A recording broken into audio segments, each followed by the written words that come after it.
We are going to start because we don't have much time. Actually, the next break will be at 4:25.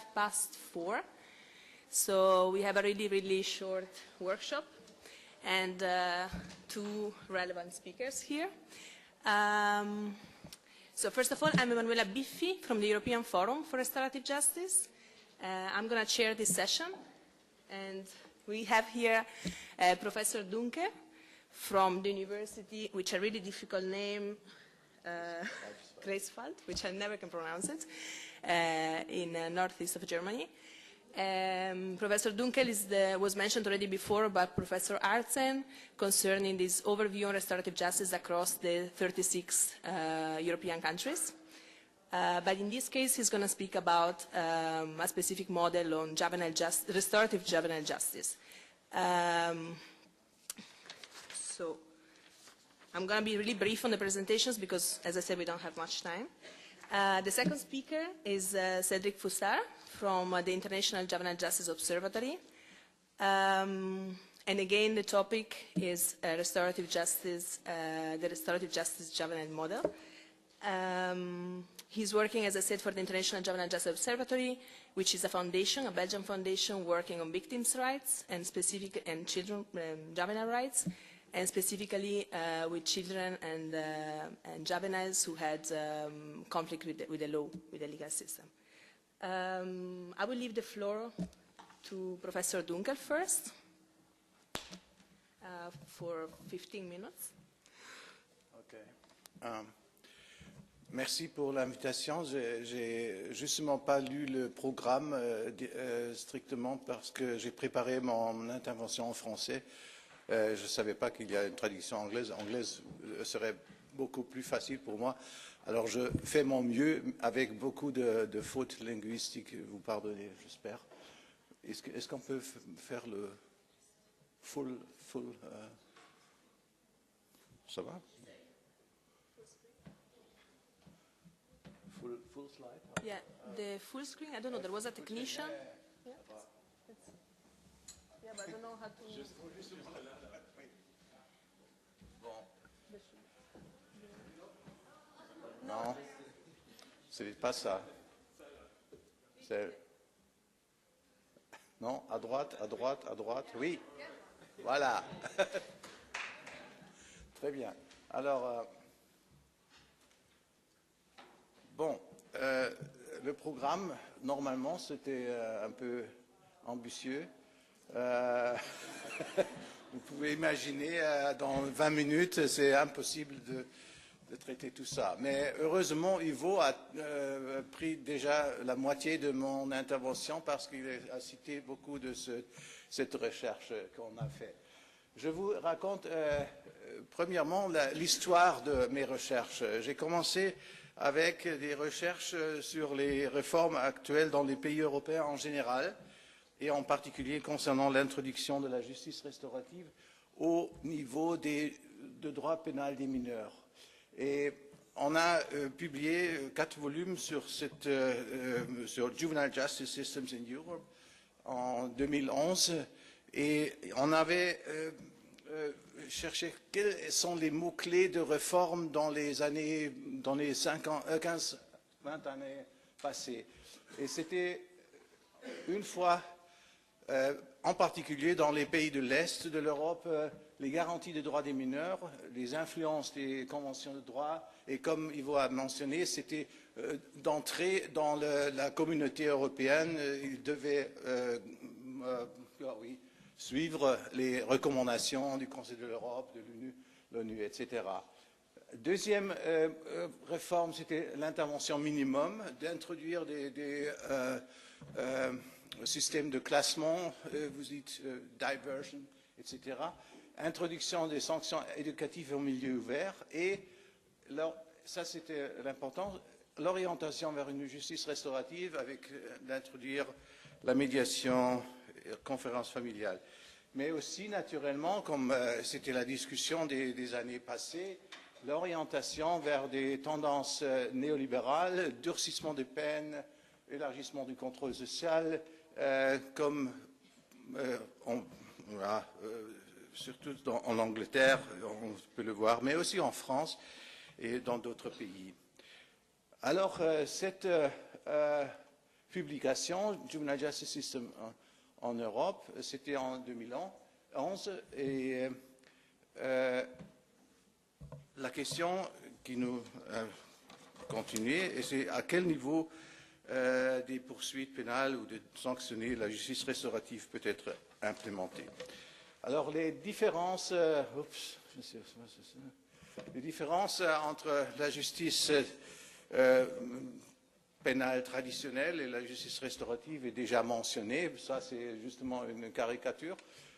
Et naturellement, la question est comment c'est compatible, ça va ensemble, ou c'est une contradiction, et est-ce qu'on peut implémenter des mesures restauratives dans un système traditionnel de droit pénal. Et ainsi, on a, ça c'est mentionné par Ivo, ces deux volumes, ils sont ici, vous pouvez voir. Et il y a une promotion aujourd'hui seulement. Vous pouvez commander ces deux livres avec 36 rapports sur des pays européens, non seulement de l'Union européenne, mais aussi de la Turquie, des pays de Balkans, etc. Cette recherche s'occupe non seulement de justice des mineurs, mais aussi de la justice générale pour les adultes. Et après, l'histoire a continué avec l'OIGG. Nous demandons une œuvre sur les pays membres de l'Union européenne, avec des snapshots, je ne sais pas en français qu'est-ce que c'est, mais cette publication sur la restorative justice, justice restaurative dans les États membres de l'Union européenne. Maintenant, quelques résultats. Je ne sais pas comment j'arrive à raccourcir tout ça. Si on regarde le système pénal, il y a les soi-disant gatekeepers, police, procureur, cour et l'administration pénitentiaire qui peuvent entrer dans des mesures ou peuvent exécuter, si vous voulez, ces mesures restauratives. Et dernièrement, en particulier, les administrations pénitentiaires, ça c'est un développement plus récent et très intéressant pour moi. Les formes d'intervention, tout est dit déjà, vous connaissez tout ça. Je ne dois pas dire d'autres choses sur les formes. Alors, dans notre recherche, en général, on veut voir, comme Ivo l'a dit, il y a dans beaucoup de pays, on trouve la médiation auteur-victime. Les conférences, c'est un peu moins élargi. La réparation indépendante d'un processus d'interaction avec la victime, réparation des dommages financiers, très élargie dans beaucoup de pays. Et je mentionne aussi le travail au profit de la communauté. Beaucoup disent que ce n'est pas restauratif, naturellement, comme il est usé aujourd'hui, ou pratiqué aujourd'hui, ce n'est pas une mesure restaurative, mais dans l'idée, dans l'esprit, c'était déjà autre chose, et j'y reviens dans quelques moments. L'implémentation de la médiation auteur-victime, c'est déjà dit, la recommandation de 99, les définitions, je laisse tomber ça, on a toujours déjà vu ces différentes définitions. Alors, pour la médiation auteur-victime, il existe des variations considérables, comme c'est dit déjà. Il y a au niveau national complète, quelque peu pays mentionnés ici, Mais bon, beaucoup de pays, c'est une des préconditions pour un classement. Alors c'est en dehors de la justice, on dirait. Et bon, j'ai mis... Bon, la règle 3 de la Convention du Conseil de l'Europe, c'est dit la médiation devrait être un service généralement disponible. Alors vous voyez, dans la majorité des pays, ce n'est pas au niveau général, mais au niveau régional disponible.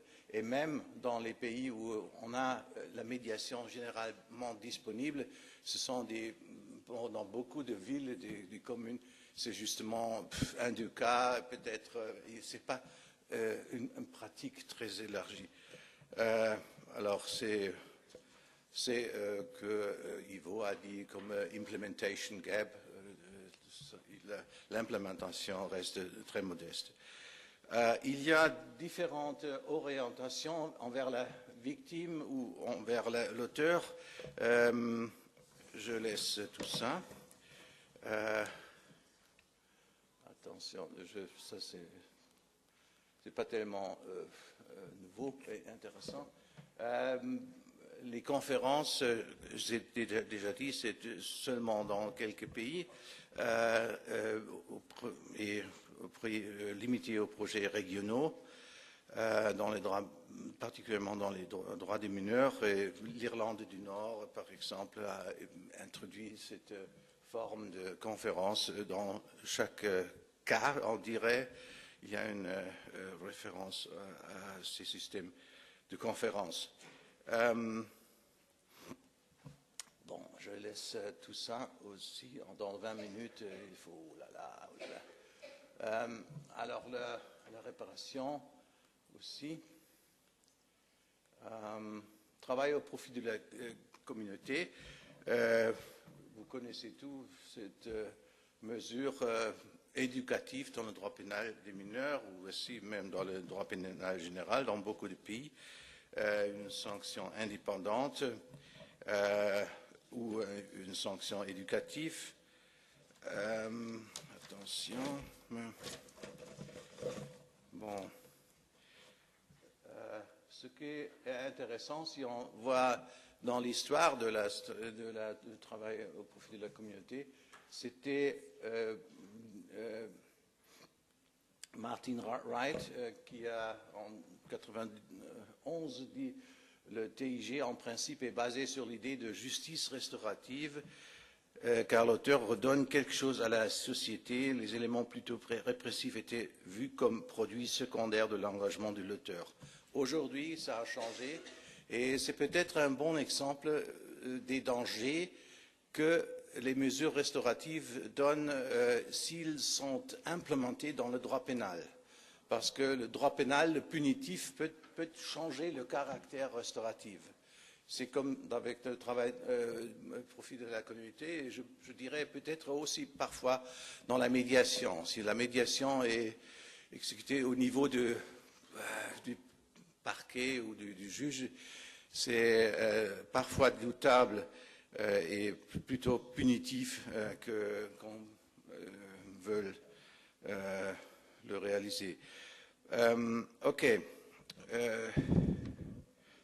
Encore une fois, un aperçu sur les stages de la procédure pénale où les mesures restauratives sont applicables, conditions d'un classement avant judiciaire, conditions d'un classement par la Cour, le juge, et vous voyez, c'est pratiqué beaucoup dans beaucoup de pays.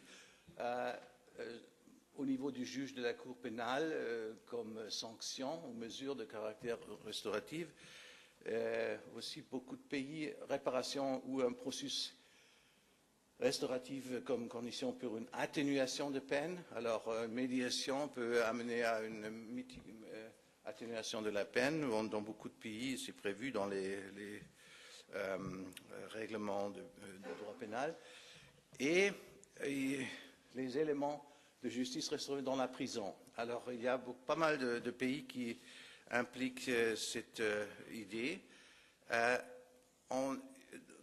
Aujourd'hui, on a parlé seulement sur la médiation entre victimes et auteurs, la victime en dehors de la prison, mais un aspect qui est négligé souvent, c'est l'aspect qu'on trouve dans les règles pénitentiaires européennes, dans toute la mesure du possible. Les autorités pénitentiaires doivent recourir à des mécanismes de restauration et de médiation pour résoudre leurs différends avec les détenus et les disputes entre les derniers.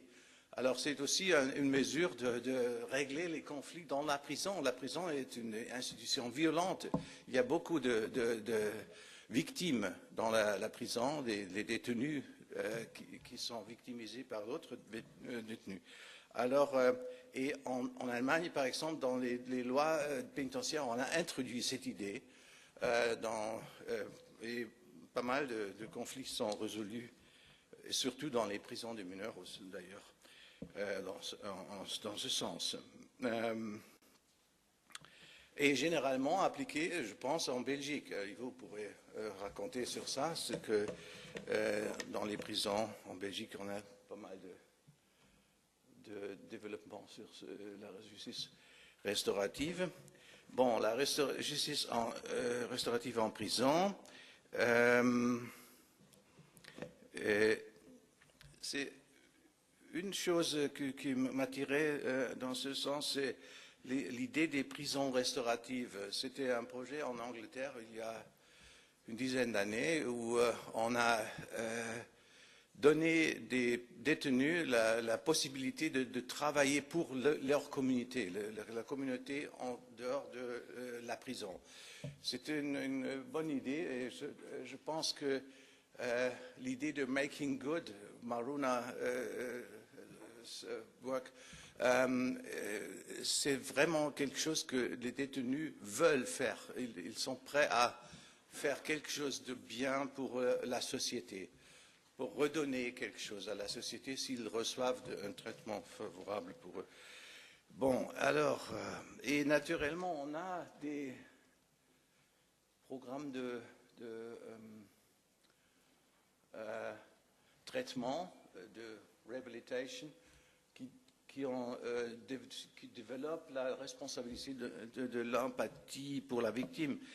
C'est naturellement pas toujours avec l'interaction avec la victime, mais ça peut être, et ça peut aider de développer cette idée. C'est une idée pour le détenu. Naturellement, c'est pas tellement restauratif dans la définition que nous avions entendue tout à l'heure. Et il y a les programmes de rencontres victimes-auteurs, en particulier en France, mais en Angleterre aussi.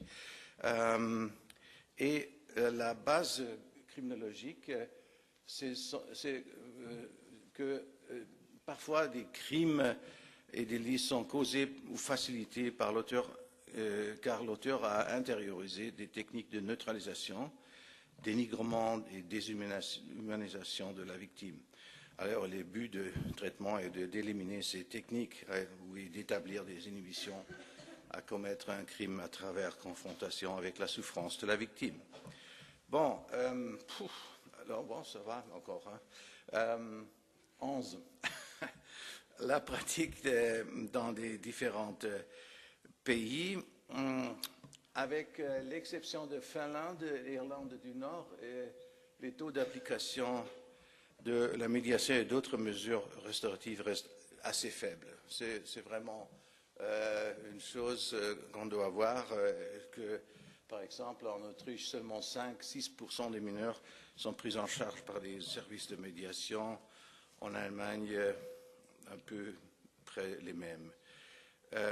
D'autre part, le travail au profit de la communauté dans le droit pénal des mineurs est très, très répandu et c'est 40% dans des sanctions pour mineurs en Allemagne.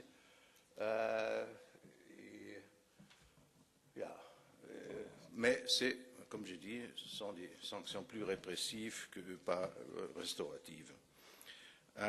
Bon, la prochaine question, c'était pourquoi on a cette application des mesures restauratives tellement modeste. Les chercheurs que nous avions demandé sur leur pays ont dit Bon, dans beaucoup de pays, c'était le manque de volonté des législateurs et des politiciens, et la méfiance envers la médiation. On le peut voir en particulier dans les pays de l'Europe de l'Est, en République tchèque ou en Roumanie.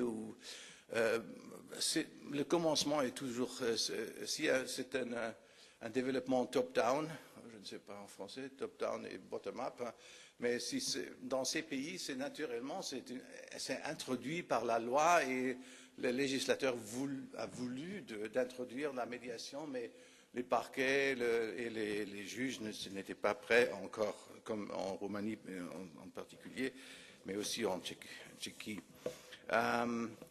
D'autres raisons, le climat punitif, Angleterre, Bulgarie, Lituanie, etc. Et, oui,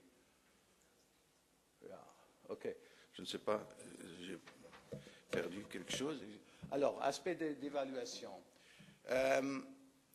Il faut naturellement dire que la diminution de la récidive n'est pas le but de la médiation ou de la justice restaurative. Hein. C'est quelque chose, et comme on a dit, le but est plutôt la paix, la conciliation, le processus et les besoins de la victime. Mais un effet secondaire, c'est naturellement aussi, et c'est désirable naturellement, que ces mesures aussi contribuent à une diminution de la délinquance. Il y a beaucoup de recherches maintenant, et il y a des recherches aussi avec plusieurs études comme la justice restaurative n'a pas d'effet néfaste concernant la récidive, au moins, mais Bonta et les autres constatent les interventions par les mesures de justice restaurative en moyenne sont liées avec une diminution du taux de récidive. Les effets sont petits mais signifiants. Il est aussi clair que les études plus récentes démontrent des plus grands effets. Ça veut dire peut-être aussi que les projets de médiation et de mesures restauratives sont développés, ont augmenté leur qualité. Il y a des études, il ne faut pas y aller dans les détails, en Irlande du Nord, et aussi, oui. Sherman et Strang soulignent également que la justice restaurative contient un vrai potentiel à réduire le coût du système judiciaire. Dans le contexte du classement, peuvent contribuer à réduire leur nombre de cas traités par les tribunaux et en cela réduire les dépenses pour la justice pénale. Et de plus, réduire le nombre de cas traités par les tribunaux peut contribuer à un adoucissement de la pratique judiciaire, down-tariffing sentencing, comme on l'a pu observer récemment en Angleterre. Bon, j'arrive presque à la fin. Je laisse tout ça. Peut-être, dernier mot, la justice restaurative est une stratégie prometteuse et souhaitable qui conduit aux meilleurs effets si les processus de participation des victimes et des infracteurs sont incorporés dans le processus pénal à toutes ces phases. C'est aussi quelque chose que nous avons trouvé dans notre projet. Parfois, c'est dit, ça c'était une médiation. Alors, on a trouvé beaucoup de cas où la victime n'a jamais vu l'auteur, mais on a expliqué ça c'est médiation, quand il y avait quelque chose écrit entre eux. Moi, je ne pense pas que c'est médiation, hein, mais en Norvège, on a beaucoup de cas de médiation, mais la moitié ne voit jamais leur auteur. Et aussi beaucoup de cas sont des banalités, des petits délits des jeunes qui n'ont pas même l'âge de responsabilité pénale. Alors ça, C'est un peu douteux avec les chiffres, les nombres de cas et le caractère vraiment médiatif dans ces cas. Les programmes en prison, oui, il y a peu de recherche, je ne peux pas aller en détail, mais il y a quelques éléments de ces programmes de rencontres qui sont au moins promettants pour la réduction de la récidive. Alors, un mot sur la recherche de désistance ou désistance ou désistement. Je pense en France, on prend les deux mots, désistement ou désistance.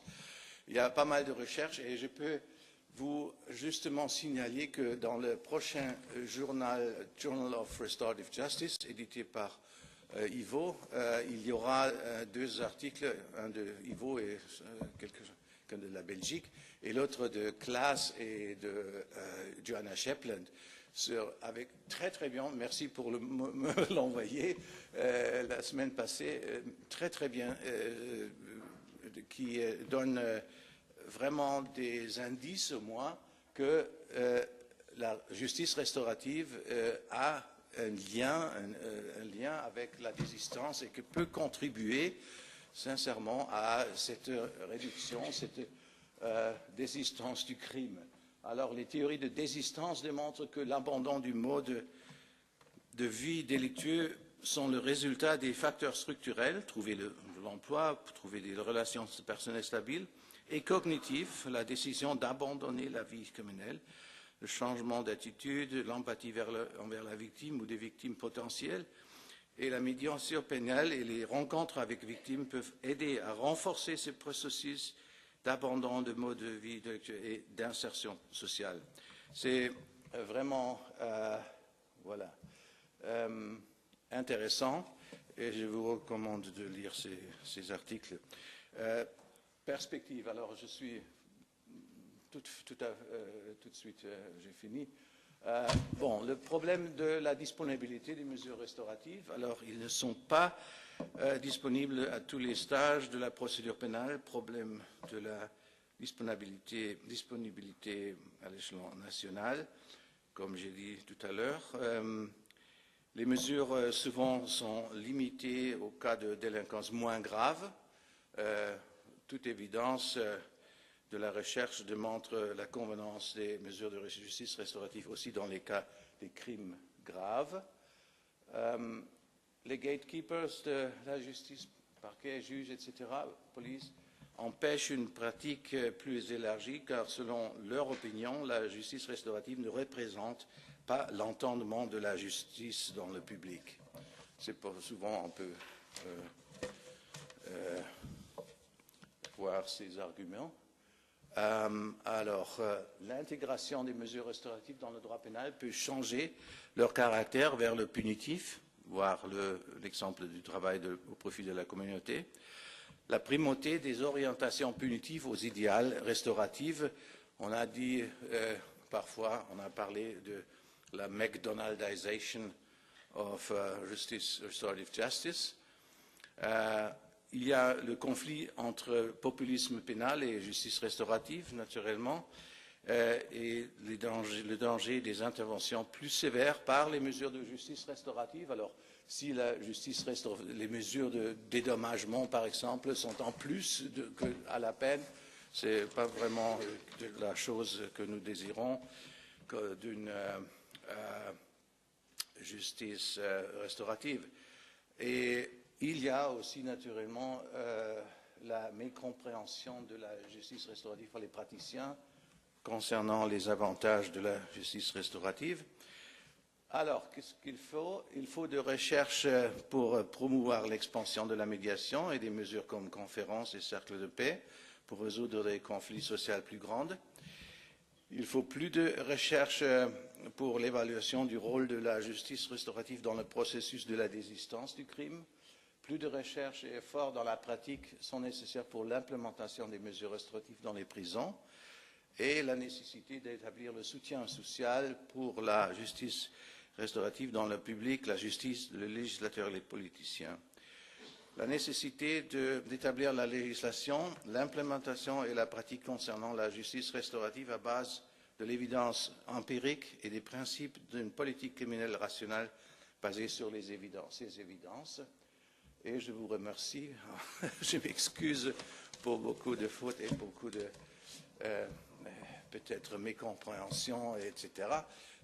Et je donne le mot à mon collègue, peut-être en disant que les recherches que nous avons faites, c'était un aperçu européen global, si vous voulez, et un des résultats, c'était qu'on a choisi 3 pays comme pays modèles, comme pays les plus avancés dans la justice restaurative. C'était la Belgique, c'était l'Irlande du Nord et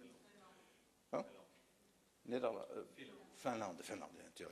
Oui. Et là, il y a d'autres publications très importantes que tu vas présenter maintenant, je crois. Merci beaucoup.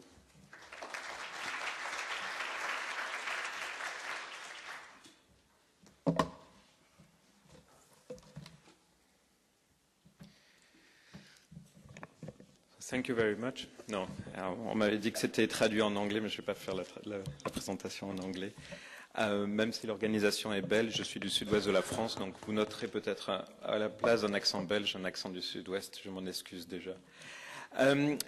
J'ai 3 points principaux à vous présenter et qui sont la suite logique de la présentation de Freder. Principalement sur les activités de l'Observatoire et sur nos diverses activités relatives à la justice restaurative. Donc je vous présenterai principalement ce qu'on a fait les 2 années passées. C'est le modèle européen de justice restaurative et une nouvelle recherche que nous sommes en train de travailler en ce moment sur les enfants victimes dans le processus de justice restaurative.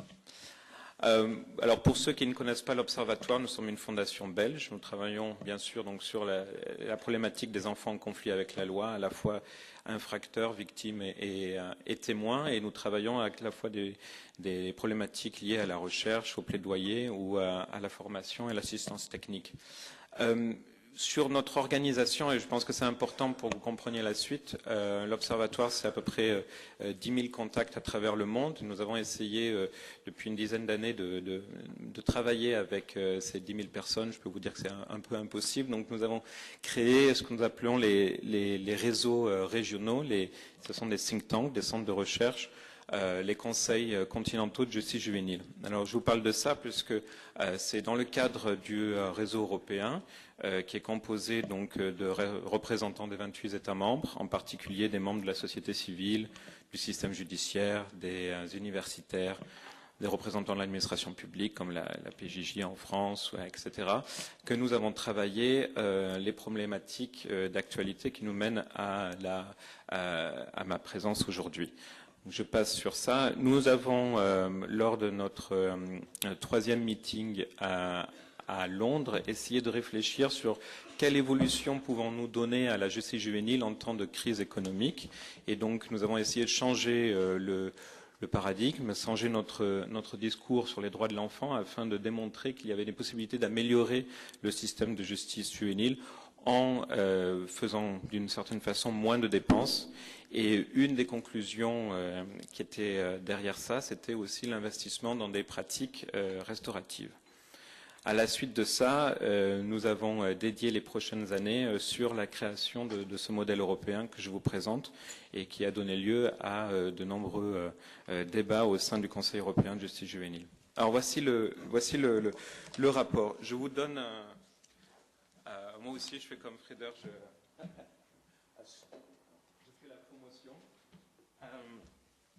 En même temps, on fait ce travail pour que ça soit diffusé et que ça ne reste pas en ligne. Alors, je vous en prie, consultez-le et téléchargez-le. Donc, c'est une recherche en 3 volumes que je vais vous expliquer rapidement et qui, ma foi, me paraît important pour vous de communiquer auprès de vos professionnels, contacts et network, réseau.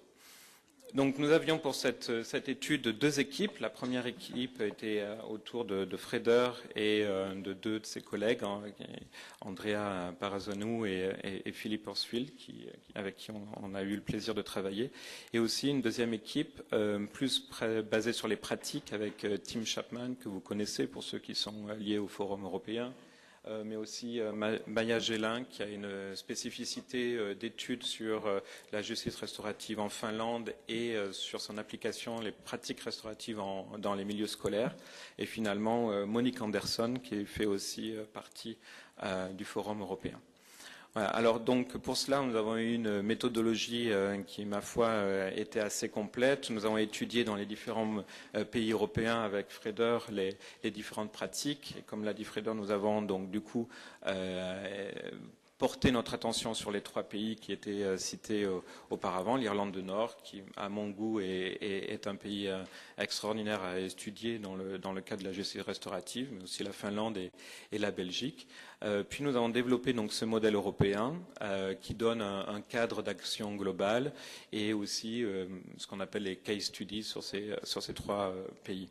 Par la suite, nous avons établi plusieurs consultations avec les membres, avec des experts, etc. Puis, depuis que le projet et le rapport est terminé, nous travaillons bien sûr à la diffusion des résultats et la promotion de ces rapports, dont par exemple récemment, en 2016, une résolution de l'ECOSOC sur la justice restaurative qui était portée par le Canada.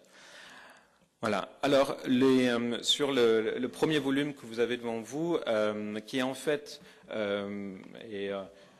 contredis-moi si je me trompe, Freder, mais qui est un peu une version résumée de la publication de Freder, les deux volumes de 2000 pages. Donc c'est à peu près, on a essayé de trouver en 4 pages, plus ou moins, le cadre logique de la justice restaurative dans les 28 pays membres.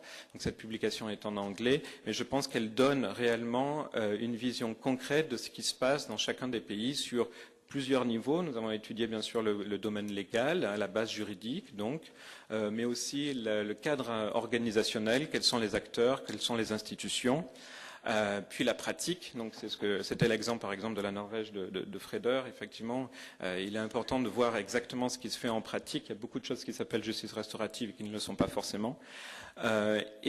Puis finalement, s'il existe des évaluations de pratiques ou de bonnes pratiques dans les différents pays européens. À mon avis, ces 28 snapshots, alors on a essayé de faire court, 4 pages par 28, ça reste une publication assez longue à la fin. Mais je pense que ça donne une vraie vision européenne de la problématique de la justice juvénile restaurative. Par la suite, le deuxième rapport que je vous invite à consulter donc ce modèle européen. Alors l'idée venait aussi d'une consultation et d'un échange avec Tim Chapman, où il y a beaucoup qui a été produit et fait dans le monde, on va dire, au Canada, aux États-Unis, en Amérique du Nord, sur la justice restaurative. On a voulu voir un petit peu, nous en Europe, qu'est-ce qu'on a été capable de faire. Et donc ce modèle européen reprend bien sûr les textes européens, les différentes directives, recommandations du Conseil de l'Europe, et aussi fait une sorte de point un petit peu sur le cadre conceptuel et théorique. Et par la suite, nous établissons différentes recommandations précises sur le travail des professionnels. Alors, l'avantage, je vais dire, c'est que ce modèle déjà est assez court. C'est, on va dire, une sorte de compendium d'informations qui vous invite à découvrir plus, mais qui donne une base commune au niveau européen. Puis par la suite, ce n'était pas tout de créer ce modèle ou ce manuel, il fallait aussi donner les outils aux professionnels, et c'est ce que nous avons fait avec, en anglais, le toolkit, mot qui est toujours horrible à traduire en français, boîte à outils ou outils pour professionnels. Et donc dans ce document-là, nous avons donc cité les différentes principes directeurs de la justice restaurative, avec 2 points par la suite qui nous ont paru dans le cadre de la justice juvénile ou le traitement des enfants en conflit avec la loi particulièrement important, le travail sur les pratiques restauratives dans le milieu scolaire, on va dire d'un point de vue de la prévention, puis après en justice pénale, si possible en tant qu'alternative. puis après, ces différents exemples donnent lieu à des lignes directrices, on va dire, pour les professionnels, sur comment appliquer la justice restaurative, quelles sont les pratiques, etc. Voilà. Ce qui est intéressant aussi, c'est que c'est un rapport qui est traduit en 6 langues, en français, en anglais, en allemand, en espagnol, en italien, en polonais. Et je peux vous dire, c'est pas une mince affaire de traduire en 6 langues. Rien que ça, c'est une avancée. Mais je pense qu'il donne aussi un cadre global d'action qui permet aux professionnels européens d'avoir une vision un peu commune du traitement des enfants en conflit avec la loi d'une façon plus restaurative. Voilà, les 6 langues, je vous invite à consulter les unes après les autres. Je ne reviendrai pas sur ça, ce sont les pratiques qui ont été citées ce matin tant par Ivo que par Robert. Et pour aller plus vite sur les recommandations, c'est exactement ce que Robert a dit ce matin. Une formation de qualité, une importance de l'évaluation, quelque chose qui se fait en Irlande du Nord et qui n'est pas encore le cas dans les autres pays, qui est assez intéressante, c'est peut-être d'obliger un jour à recourir en premier lieu à la justice restaurative. Bon, c'est toujours en débat en Irlande du Nord, mais ça reste quand même quelque chose d'assez intéressant. Et d'être sûr que la justice restaurative soit disponible à chaque étape de la procédure pénale. Voilà. Ça nous amène à la suite, parce que tout n'est pas de faire un projet, de le publier et, j'allais dire, de s'asseoir dessus. Il faut continuer à travailler. Donc cette deuxième étape, c'est une recherche sur les enfants victimes et la pratique restaurative entre enfants victimes et enfants infracteurs. Donc c'est un projet qui regroupe pas mal de monde. 6 pays, il y a beaucoup de noms que vous connaissez, donc il y a des responsables d'Irlande du Nord, de Belgique, de Lettonie, de Bulgarie, de France, et l'idée se base bien sûr sur la base juridique dont Ivo a parlé tout à l'heure, la fameuse directive sur les victimes, bien sûr, mais j'ajouterai aussi la dernière directive, alors c'est ce qui a été rajouté en bas ce matin à 8 heures avec mon café, la dernière directive qui est tout en bas, qui me paraît extrêmement importante pour nous à l'heure actuelle, qui est la directive sur les garanties procédurales en faveur des enfants soupçonnés ou poursuivis dans le cadre de procédures pénales.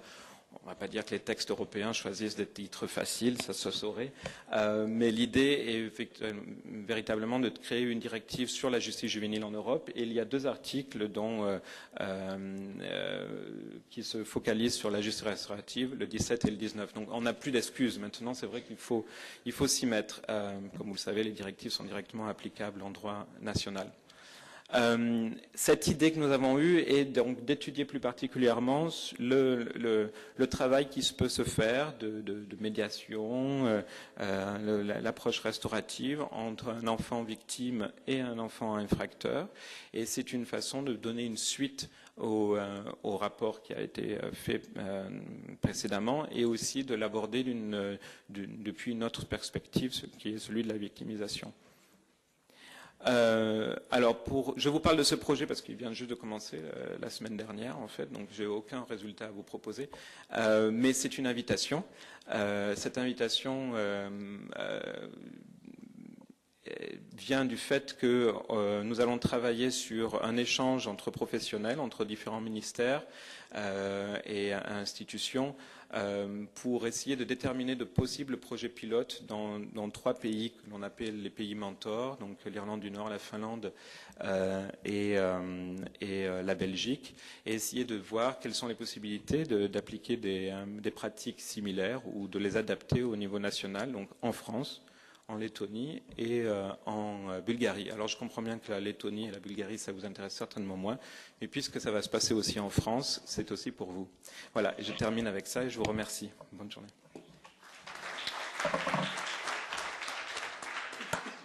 So I'm afraid that we really passed any possible time for questions. I don't know if we can try just one, maybe, if some of you has an urgent question that they can't keep for the break.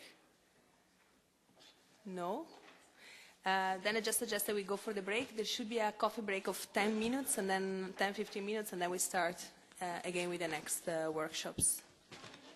It should be 15 minutes now only, yeah. Thanks a lot. Thanks also to you.